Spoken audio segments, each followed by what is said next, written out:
अस्सलाम वालेकुम, मैं हूँ आमना एहसन और आप देख रहे हैं वॉइस ऑफ आमना। कैसे हैं आप सब? आपके शहर का मौसम कैसा है? आपके दिल का मौसम कैसा है? और कैसा जा रहा है आप सबका रमज़ान करीम? अब रमज़ान की वजह से मसरूफियात काफ़ी हैं। चाहती हूँ कि यूट्यूब चैनल को रेगुलरिटी से कुछ ना कुछ पोस्ट करती रहूँ यूट्यूब चैनल पे, इंस्टा पे भी, लेकिन जो बुक रिव्यूज़ हैं उनका सिलसिला जो है वो काफ़ी अरसे से कुछ मुंतका है। और आप समझ सकते हैं कि ये गुड न्यूज़ मैं देने की कोशिश कर रही हूँ आप सबको कि होपफुली जो बुक रिव्यूज़ हैं वो अब रेगुलरली कम से come once in a week तो ज़रूर पोस्ट किए जाएंगे। तो उसी सिलसिले को हम बढ़ाते हैं आगे, और आज मेरे हाथ में एक किताब है, बेसमती के दिन। ये किताब है इरफान शहूद साहब की, जिनका ताल्लुक़ है आरिफ वाला से, और आप एक शायर हैं। नसर भी बहुत शानदार लिखते हैं। उनकी लिखा हुआ एक सफ़रनामा है बावनी नाम का, जो कि बेहद अदबी हलकों में मकबूल हुआ है। लेकिन आज हम बात कर रहे हैं बेसमती के दिन पे। इसकी कीमत है 680 रुपये। इसको सरीर पब्लिकेशंस ने शाया किया है और ये 2020 में शाया हुई थी। अच्छा, ये नज़मों की किताब है।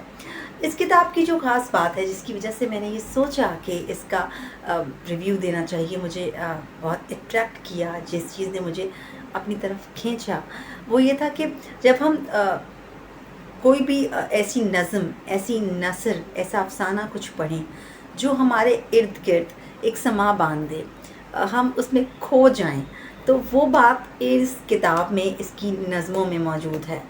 यानी अगर एक नज़म एक मुकम्मल ज़िंदगी है, आप सोचने लगते हैं कि जैसा मंज़र खींचा जा रहा है वो मंज़र कैसा होगा। जो नज़म मैंने पढ़ने के लिए चुनी है, जो मैं भी थोड़ी देर बाद पढ़ूँगी, उसमें एक ट्रेन का मंज़र, जब आप इसको पढ़ने लगते हैं तो आपके जहन में स्टेशन आ जाता है, ट्रेन आ जाती है, उसमें सफ़र करते हुए मुसाफिर आ जाते हैं, वो ढेरों कहानियाँ आ जाती हैं जिनका ज़िक्र है इसमें। तो मंज़र कशी बेहद खूबसूरती से की गई है इस किताब में, इन नज़मों में। तो मुझे इस चीज़ ने मजबूर किया कि मैं इसको इंट्रोड्यूस कराऊँ अपने सुनने वालों, अपने जानने वाले, अपने देखने वालों के लिए। जिस नज़म को आज मैंने पढ़ने के लिए चुना है, उसका अनवान है रेल चलने लगी। सरनिगू सब्ज़ झंडी का हल्का फरीरा फिजाओं में लहरा गया। बेंच पर ओस में भीगे पत्तों की चादर को झोंके उड़ा ले गए। रेल की पटरियों पर उदासी की गूंजें बदन की सुरंगों से यखलख्त बाहर निकलने लगी। विस्ल बजने लगी, रेल चलने लगी। दिल गिरफ्ता मुसाफिर कई मंजिलों की अजियत के पैकर में ढलने लगे।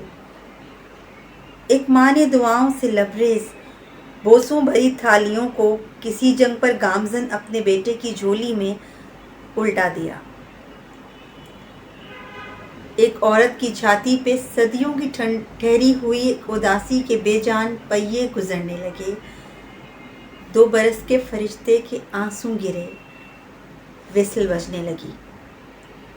खुशनुमा जिंदगी के दुपट्टे जवां औरतों के सरों से ढलकने लगे। बेरिदा एक लड़की ने खाकस्तरी बैग पकड़े हुए दूर खेतों में खामोश लोगों को रुखसत किया। एक नई मौज फिर से दरीदाए बदन में उभरने लगी। एक रोज़न से दोहरी हवाओं के झोंके गुजरने लगे। भीड़ की बेख्याली भरी रेल में फिर उबलने लगी। एक ठंडी उदासी उसी बेंच पर फिर उतरने लगी। विस्ल बजने लगी, रेल चलने लगी।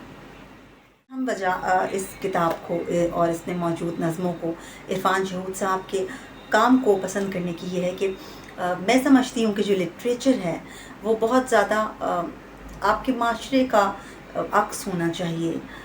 जब आप लिटरेचर पढ़ें तो आप ख़ुद को कहीं ना कहीं उसमें देख पाएँ।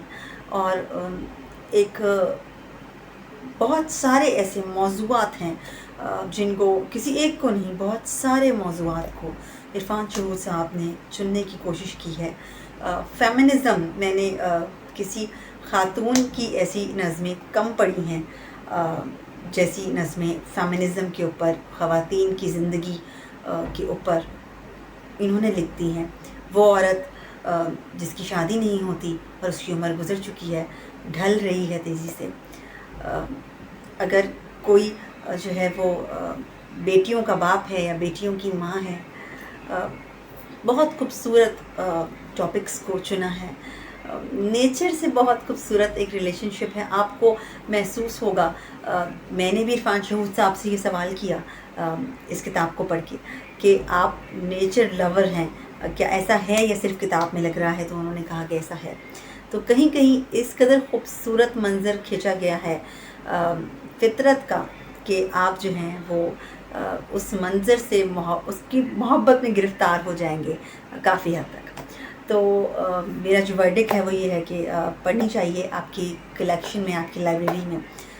अगर आप शायरी का शौक़ रखते हैं तो ये किताब डेफ़िनेटली होनी चाहिए। और मैं चाहूँगी कि इरफान शहूद साहब जो हैं वो शायरी की जो कोशिश है इसको कायम रखें। और आज के लिए इतना ही। आप लोगों को रिव्यूज़ कैसे लग रहे हैं, क्या देखना चाहते हैं आप, ओबियसली लिटरेचर को लेके चैनल पे ज़रूर अपनी राय दीजिए मुझे। और अगर आप यहाँ तक आ गए हैं और अभी तक आपने चैनल को सब्सक्राइब नहीं किया हुआ तो कीजिए। इट हेल्प्स, आपको आप मोटिवेट होते हैं जब आप देखते हैं कि आपका एक नया सब्सक्राइबर आया है या उसने आपके काम को सराहा है या तनकीद की है, तो एक नॉर्मल वे में एक तनकीद बरा इस्लाह की है, तो बहुत ही अच्छा लगता है, उम्दा लगता है। इंशाल्लाह मिलते हैं आपसे अगले बुक रिव्यू में। अपना बहुत ज़्यादा ख्याल रखें। अल्लाह हाफ़िज़।